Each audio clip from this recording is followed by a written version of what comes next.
Hey, just before the video starts, I'd really appreciate if you could just watch the whole video for the YouTube algorithm, and if you liked the video, consider dropping a like. Also, this video is supposed to come out in February, and now it's an hour before the Manhunt releases. The YouTuber Dream has done Manhunt with 1 hunter, 2 hunters, 3 hunters, and 4 hunters.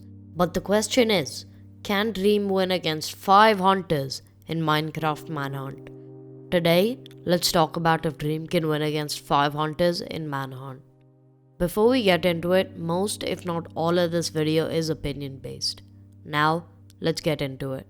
Now if we look at the Manhunts that Dream has won, not counting the obvious fact that Dream is a really good player, one of the major factors for Dream winning is that the hunters didn't have an actual strategy and were not very coordinated due to not having a strategy. And the hunters have learned from their mistakes and started forming strategies which gave them a huge advantage over Dream. Like here's an example for when the hunters didn't have a strategy, so they weren't the best at coordination. Oh my goodness, why did he take damage? Run, Sapnap! Oh my god. Oh, I have a lava bucket. Give him the hold still for a second. You don't actually have a lot. That was a buff. Okay. No! Yes! Oh my god. Yes! And here's a clip of when the hunters had a proper strategy.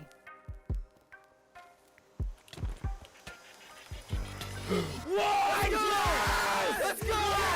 Yes! So yeah, even when Dream had some of the smartest plays already thought out in his mind, if the hunters have the best of the best strategy, Dream won't be able to do anything because there's simply more of them than him. Unless Dream pulls off a 2000 IQ play. Having more hunters is obviously a good thing, but without a strategy, it's no different to having one. Don't get me wrong, in my opinion, I still think 2 hunters with the best plan still have a better chance of losing than 4 hunters with a not as great plan but still a plan that can help them coordinate without hassle. I say this because with 2 hunters, there's only so much you can do when it comes to tools and armor. Since if only one player is after Dream and the other is getting resources, Dream can just beat them in combat or outsmart them. And since this is Dream, I think all of us can agree that outsmarting them isn't a big deal. Whereas when there are 4, 2 can be chasing him and the other can be getting resources.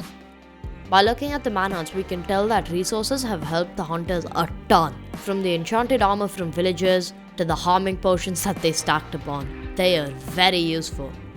By now, you should have understood that a good plan, team coordination, and having a certain person do a certain task at all times would pretty much guarantee the win for the hunters. Unless, of course, Dream pulls off another 2000 IQ play, which is a likely case.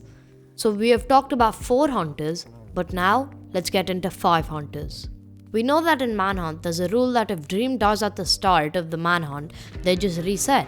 But Dream did say that the competitiveness still exists because if the hunters kill Dream at the start, the hunters get paid, but they also reset. Here's the clip where he said that. The second thing is actually the hunters get paid an undisclosed amount if they kill me off the beginning.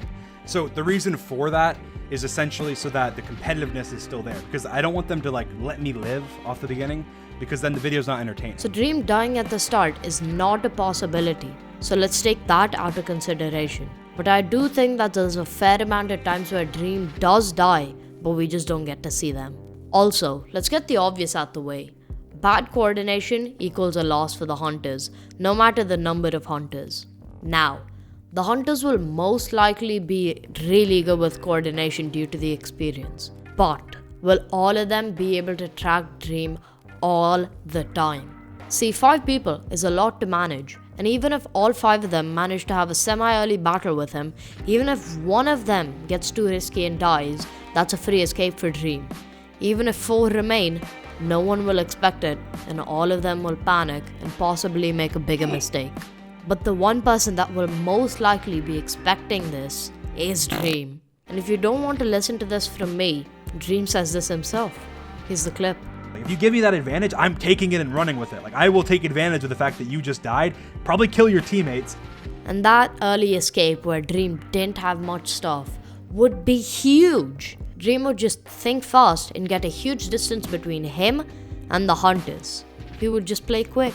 That is, of course, just silver lining, since it would be insanely difficult to do on the battlefield. This can only happen if Dream can play everything outright and thinks quick. But let's say the 5 hunters are playing safe and aggressive at the same time. All of them are coordinating well and are helping each other out. And when they fight Dream, there is still a chance they are going to lose a lot of the hunters due to Dream's trick up his sleeve or even something else. And we still have a huge factor that we haven't talked about for the hunters. That will either snag them a nice win or give them a big loss. And that is strategy. As I've said earlier, strategy will either make or break the game, regardless of the number of hunters. As far as I've seen, the hunters have been having some of the best strategies. So that means, personally, I think the hunters will most definitely win, at least for the first manhunt. That is right. As much as I would like Dream to win, I just think the hunters have a much better chance of winning because they have the player count advantage of 5 versus 1 and will most likely have a really good strategy, and recently have also had some really insane tricks up their sleeve too. But I don't know much about Minecraft and I'm not that great at Minecraft, so please just take everything I say with a grain of salt.